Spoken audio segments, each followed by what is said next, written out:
어떻게든 내가 그거를 읽어내야지 이해가 일단 돼야지 뭐라도 할 거 아닙니까? 네. 그게 우리 대학교 때 다 그렇게 공부했거든요. 네. 물론 아닌 분도 계시겠지만, 그쵸. 네, 저를 비롯한 제 친구들은 네네네. 대부분 네, 그렇게 공부를 했습니다. 네.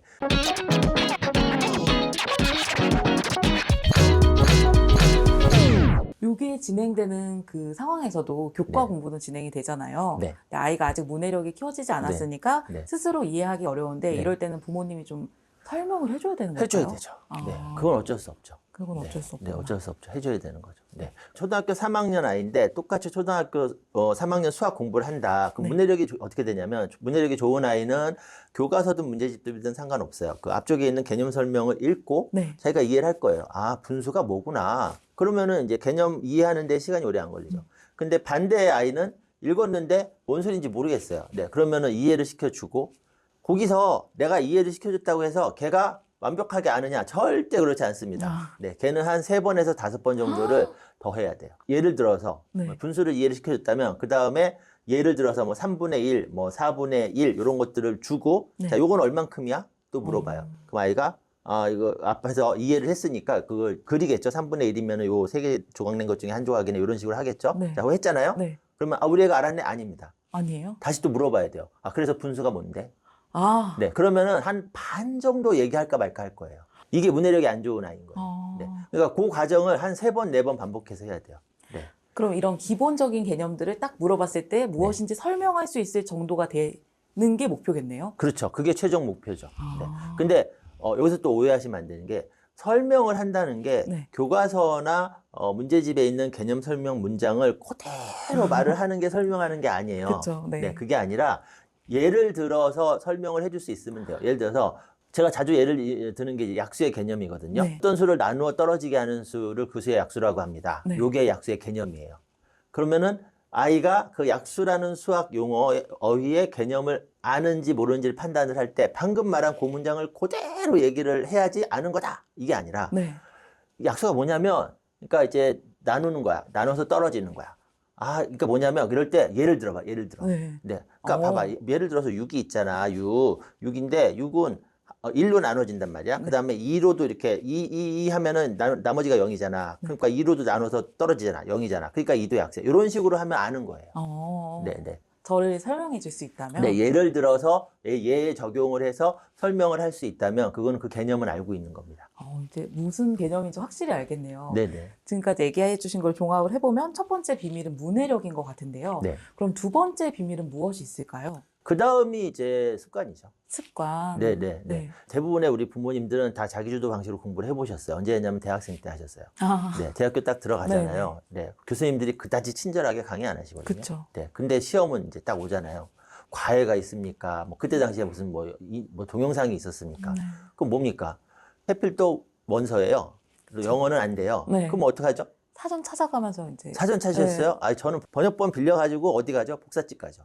복사집에서 이제 맡기는 거죠. 그러면 이제 그거 뭐 합니까? 읽잖아요. 네. 죽으라고 읽죠. 네. 네. 근데 뭔 소리인지 모르죠. 네. 그럼 포기합니까? 아니죠. 또 읽죠. 네. 어떻게든 내가 그거를 읽어내야지 이해가 일단 돼야지 뭐라도 할 거 아닙니까? 네. 그게 우리 대학교 때 다 그렇게 공부했거든요. 물론 아닌 분도 계시겠지만, 그쵸. 네, 저를 비롯한 제 친구들은 네네네. 대부분 그렇게 공부를 했습니다. 네. 근데 뭐냐면 그때는 의지력을 발휘했단 말이에요. 한 번 읽어도 내가 안 되면은 2번 읽고 3번 읽고 4번 읽고 어떻게든 읽어서 이해하려고 했는데 네. 초등학생들이 그게 될까요? 안 되죠. 안 되죠. 네. 그러니까 문해력이 안 돼 있으면 공부하라고 해서 읽었는데 뭔 소리인지 모르겠으면 안 해요, 더 이상. 모르겠는데. 네, 생각하려고 안 해요. 그게 네. 초등식입니다. 네. 네, 그러니까 문해력이 안 되면 아무것도 안 되는 거고. 네. 자, 이제 문해력이 돼 주면은 이제 앉아요. 네. 네, 공부하라고 해요. 그래서 엄마가 하려니까 합니다. 네. 읽었는데 읽혀요. 네. 그럼 그 다음 단계로 넘어갈 수 있잖아요. 그쵸. 네. 자, 그 다음에 풀어봐. 또 이 수학을 예를 들게요. 네. 네.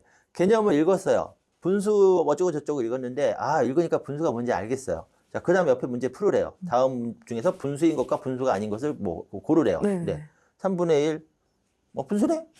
풀리거든요. 네네. 그럼 또 하는 거죠. 어. 네. 최소한 수학을 예를 들면 문해력이 되고, 네. 네, 문해력이 되고 수학 공부를 빠르면 7세나 1학년부터 그래도 좀 꾸준히 자기 학년에 맞게 그렇게 해온 아이라면은 개념 설명 읽고 이해할 수 있고요. 옆에 기초 문제 풀 수 있고요. 그 다음에 기초 문제 나오는 그 기본 유형 문제까지 네. 풀 수 있어요. 네. 네, 그 여기까지 다음 그냥 단계. 쭉 가는 네. 거예요. 자, 여기까지 하는데 뭐 누가 설명을 해줬습니까? 문제를 풀어줬습니까? 자기가 다 했잖아요. 네네네. 그냥 옆에 앉아가지고 읽어봐, 풀어봐, 이거밖에 안 하는 거거든요. 네. 그 여기까지 자기 주도를 했잖아요. 네네. 네. 자기 주도로 한 그 경험을 한 거죠. 네. 그거를 일주일에 3번을 하는 거예요. 아, 요걸 3번. 네, 네. 그래서 제가 왜 수학은 일주일에 3번 하세요라고 네. 말씀드리잖아요. 네. 네. 그러니까 일주일에 3번을 계속 자기가 읽어서 이해하고 개념. 그다음에 문제는 자기가 읽은 다음에 생각하고 풀고. 네. 그거를 일주일에 3번을 계속 한 겁니다. 그리고 그런 아이들은 그 다음 단계 문제가 이제 응용 문제거든요. 네. 실력 향상 문제, 네. 뭐 응용 문제, 이런 문제가 나오는데 그런 문제를 풀 때도 그래도 한 정답률이 한 70% 정도는 나와요. 70에서 80% 정도는. 그러면 나머지 틀린 문제만 다시 풀어보면 되고 그때만 조금 어렵다 싶으면 약간 도와주면 돼요. 도와주고. 네. 네. 그러니까 전체 공부 분량의 거의 몇 퍼센트입니까? 7, 80% 이상의 분량을 자기 혼자 한 스스로. 거잖아요. 네. 다만 내가 혼자서 해야겠네? 이런 생각을 안 할 뿐인 거지. 아. 그냥 엄마가 하려니까 앉았는데 하기는 했거든요. 자기들도 네네. 방식으로. 근데 그게 일주일에 3번. 그 다음에 1년, 2년, 3년. 그렇게 쌓이면은 그게 결국 소위 말하는 공부 습관. 네, 자기주도 공부 습관이 형성이 되는 거죠. 네. 그러면은 3번째 비밀은 뭐가 있을까요? 3번째 비밀. 네. 이거는 운입니다. 운이요? 네.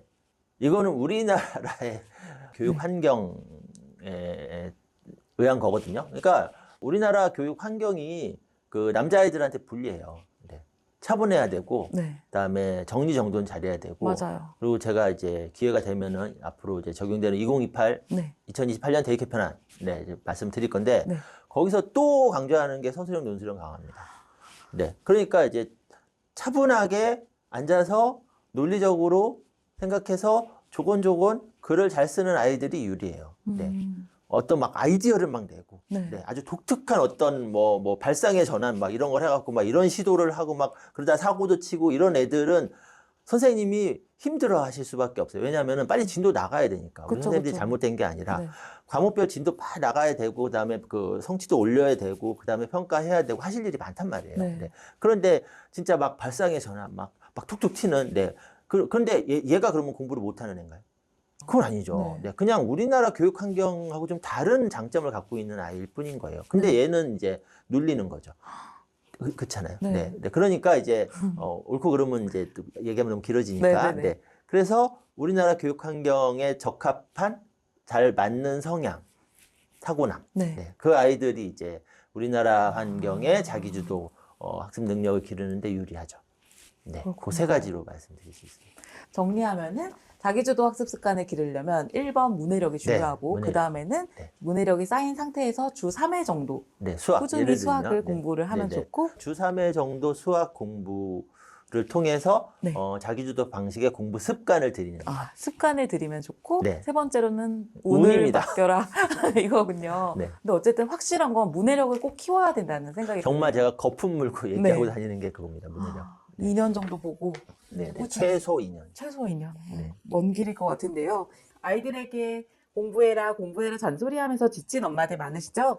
오늘은 자기주도 학습 잘하는 아이의 3가지 비밀에 대해 정리해 보았는데요. 강사님 설명으로 인해서 정말 잘 알 수 있었던 시간인 것 같습니다. 더 많은 정보가 필요하신 분들은 강사님의 신간 아래 링크 참고하시길 바랄게요.